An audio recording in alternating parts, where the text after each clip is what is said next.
Welcome to an ITV special edition where we will be creating community dialogue series as an opportunity to bring the community together to discuss how we can work alongside each other regardless of race, age, color, religion, sexual orientation, socioeconomic status, gender or political affiliation, to address issues such as intimate partner violence and building healthy relationships. I'm your host, Dianne Madray. It has been noted that in any situation in which one partner is wielding power over the other repeatedly can fall under the umbrella of domestic abuse. The United States Office of Violence Against Women defines domestic violence as a pattern of abusive behavior in any relationship that is used by one partner to gain or maintain power and control over another intimate partner, such as husband and wives, boyfriend and girlfriends. Now, these behaviors can come in many forms, such as physical abuse, sexual abuse, rape, emotional abuse, intimidation, economic deprivation, and threats of violence. But note, domestic violence does not have a face. It has many faces. It can happen to anyone. Anyone from race, age, sexual orientation, religion, social, economic status, or gender. Examples of domestic violence could come in the form of such as hitting, choking, shaking, pushing, yelling, insulting, threatening, isolating the victim from families and friends, stalking, unwanted touch, rape, forced sex with others, controlling money, preventing the victim from going to school or even working. Now, that gives you a basic overview of what domestic violence is. Now, we are joined today with a staff person from the Mayor's Office to Combat Domestic Violence. This young lady is the Director of Programs and Training for the New York City Family Justice Center in Queens, which is an initiative of the Mayor's Office to Combat Domestic Violence. Allow me to now introduce to you Susan Jacob.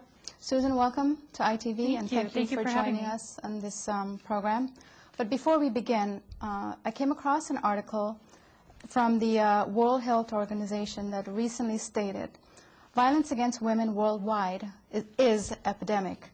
It also noted that 1 in 3 women worldwide have experienced physical or sexual violence. And it was just my thought that all of a sudden, why are we now hearing this, that it's become epidemic? But nevertheless, we're focusing on New York. So my first question to you is, how prevalent would you say is domestic violence in New York City? So over 700 calls are made to the New York City Police Department every single day. And of course, not all of them result in arrest because some of them are arguments and so forth. But I think this number is pretty telling because it basically states that loved ones are being assaulted by their abusers and so forth. So this is pretty telling because, this number basically states that we need to help these victims who are in a domestic violence situation. Now, one of the other things I'd like to ask you, Susan, is also, we know that help is available to various communities in Queens, New York, and around, the other boroughs. But can you tell our viewers of this model of service referred to as what I've been hearing about, the one-stop shop? Sure, okay. Absolutely. So first, I would like to tell the viewers that help is out there, especially for victims of domestic violence in New York City. One of the things that many abusers use is undocumented status to keep the victim in the abusive situation because they often say, you're going to get deported if you go to the police and so forth. This is absolutely not true.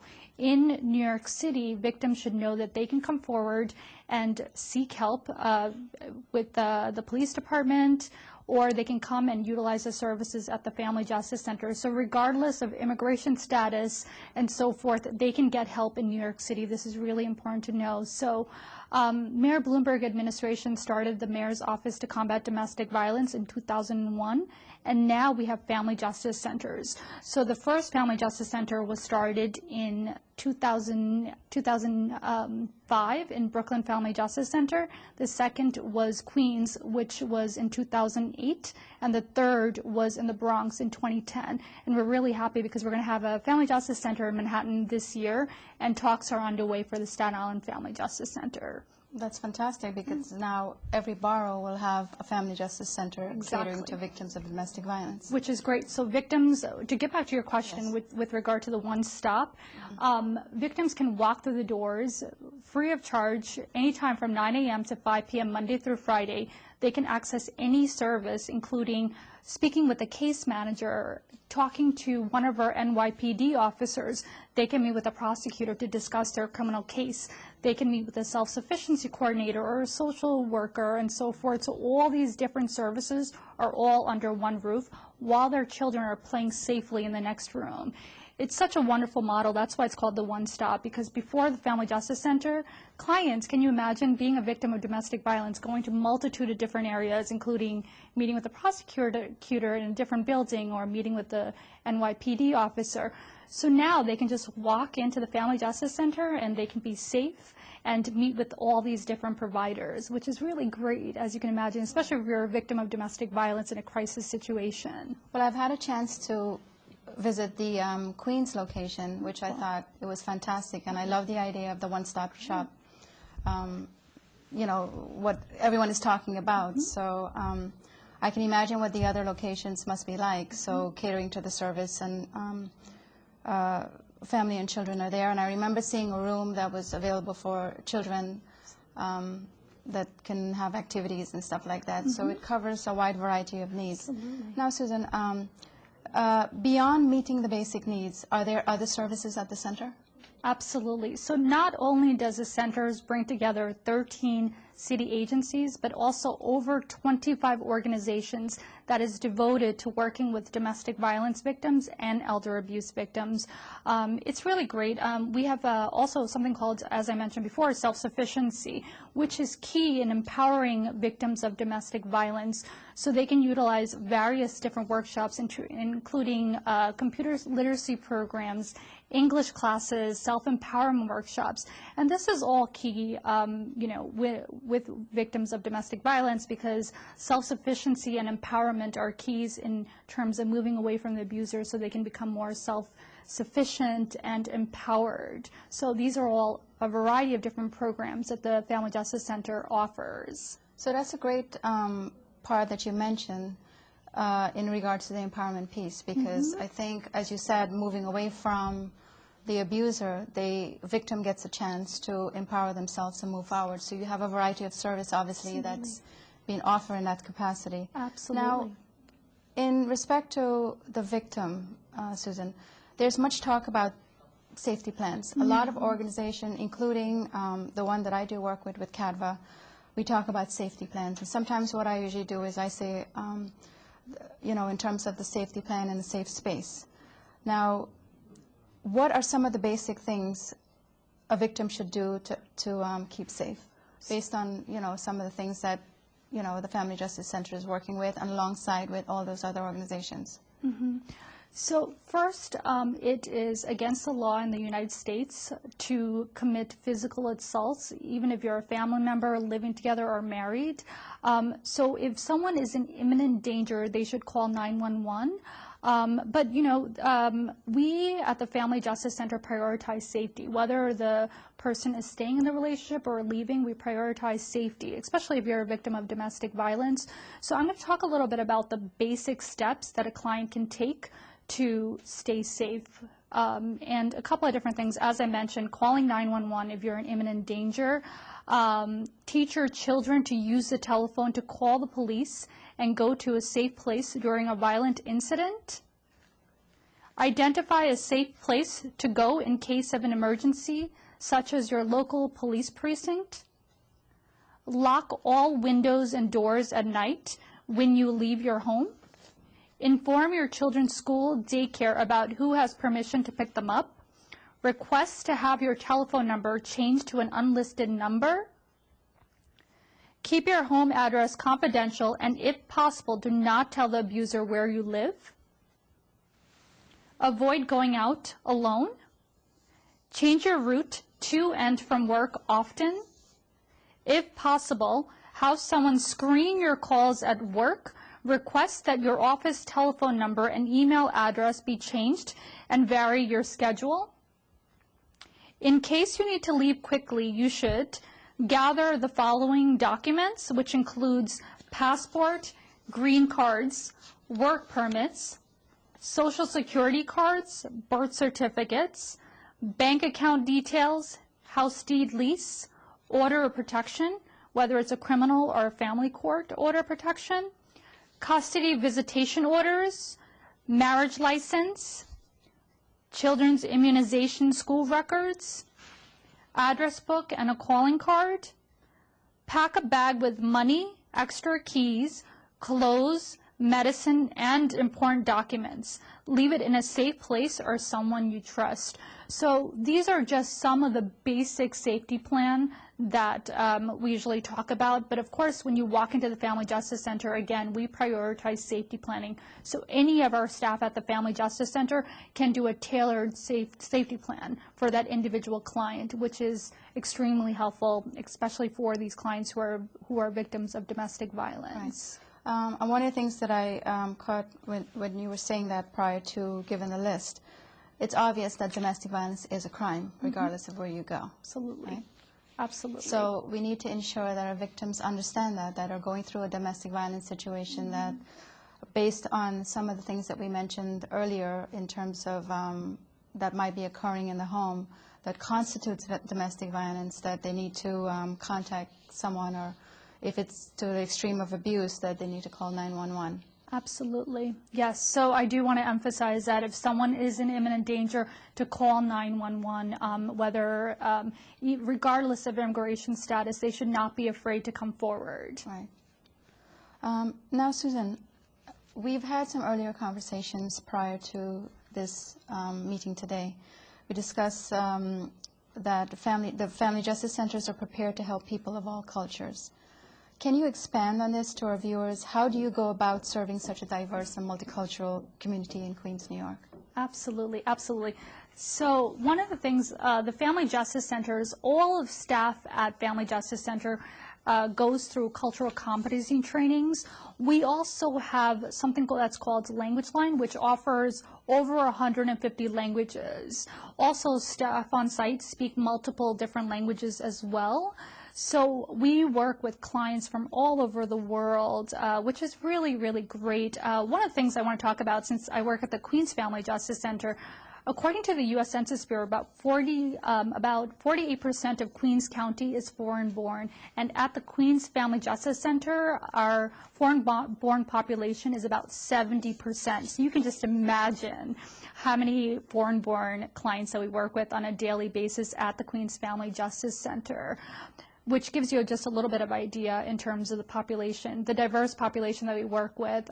So again, any client, no matter what country they're from, we're able to, we have language access, which provides languages in from their relative countries. Well, one of the things that we're hitting up on screen, could we roll that again, please, with the outline? Yes. Now, as per the discussion, in 2013, it was obviously noted, and since we're focusing for this particular program on our Caribbean, West Indian, and Asian and South Asian community, we have, can you share with us some of the breakdown of those numbers? Because we have the Caribbean, West Indian in 3 of the locations where we have the Family Justice Center. For example, the Bronx has 10, 146 in Brooklyn, 24 in Queens. Can you talk a little bit about that? Absolutely, absolutely. So for year 2013, we've had, for this specific population, Asian, Caribbean, and West Indian clients. Just to give you a little breakdown of what we're seeing with regard to this population, Caribbean, West Indian population, we've seen 180. Asian population, we've seen 176.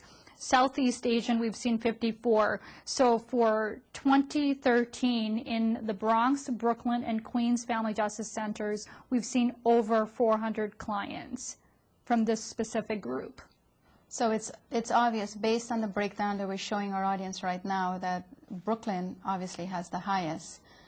Whether it's, we have for the Caribbean, and then Queens has the highest for the Asians. Now, on the earlier point that I had made to you that was put out by the World Health Organization, they had indicated that the Southeast Asia, had the highest, which was 37.7%. So we can see where the numbers are obviously increasing. Now, Susan, how does a person go about finding the centers, the family justice centers? Sure. It's very, very easy. So we're located in 3 different boroughs right now: Brooklyn, Queens, and the Bronx. And all they have to do is call 311, and 311 will direct them to the closest family justice center. And also, I know that we're going to be giving information of the 3 family justice centers, which is great, because all a client needs to do is walk into any of these centers anytime from 9 a.m. to 5 p.m. Monday through Friday. All services are free and confidential. No appointments needed. They can just walk in. Right. Do you by any chance have a website that people can log into that maybe we can just share with our audience? Sure. I can give that at the end. Okay. Now, one of the other things is, what can a person do to help someone that they suspect might be a victim of domestic violence? Sure. So there are a few different things. There are simple sort of do's and don'ts.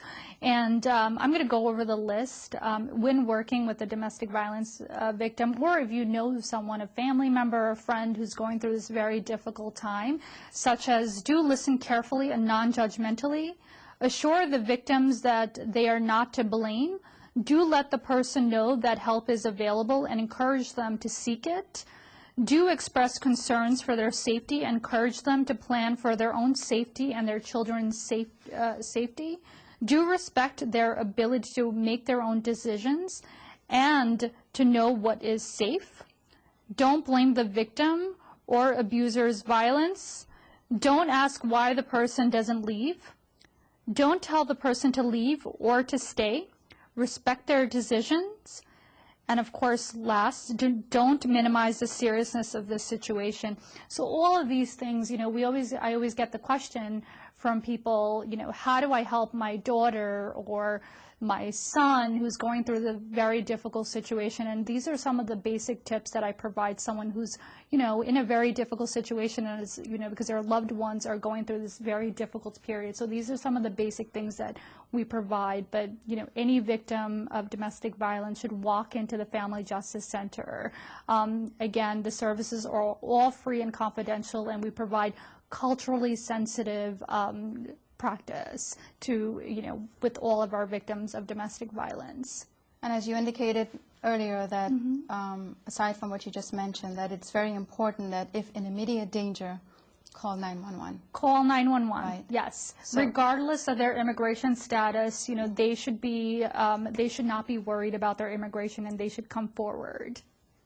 Yeah, well, definitely, because I think what happens to victims, we might have a lot of individuals here that might have an immigration issue and might be here illegal and might not want to come forward to reach out service. So if they're looking at this right now, what might be an encouraging word that you can probably give them to encourage them to reach out to a family justice center in a location where they're at, whether it be right now, as we know, it's the Bronx, Queens, and Brooklyn.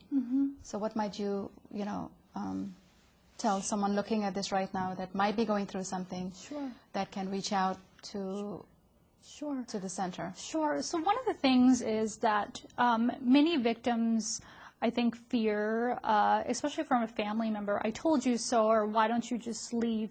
And one of the greatest things about the Family Justice Center, especially in terms of the staff who are there, they walk in and we don't judge. So any victim should come in and know that, we're going to support them regardless of what they decide to do, because especially people coming from different countries, like an Asian country or whatever it may be, back home, the organizations are very different and it's very limited. So here, when they walk in, they can utilize all these different services, these culturally sensitive agencies that can work with people from different countries and so forth. So it's really great. So they should come in and they know, they should know that they're going to feel supported and so forth, and they're also going to get services for their children who have witnessed domestic violence. All right, thank you, Susan, for joining us for this first community dialogue series on domestic violence.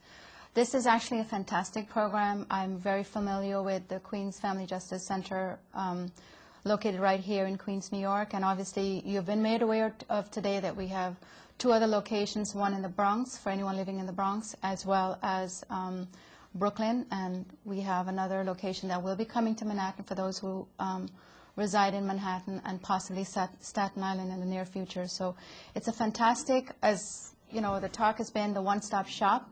So we're looking forward to encouraging our community members, if they have individuals in their organization that might be experiencing domestic violence, to please refer them to the Family Justice Center in their location, and we'll put that up on screen. Again, Susan, thank you, and thank you to coming out and providing this informative information to our community. Thank you so much for having me.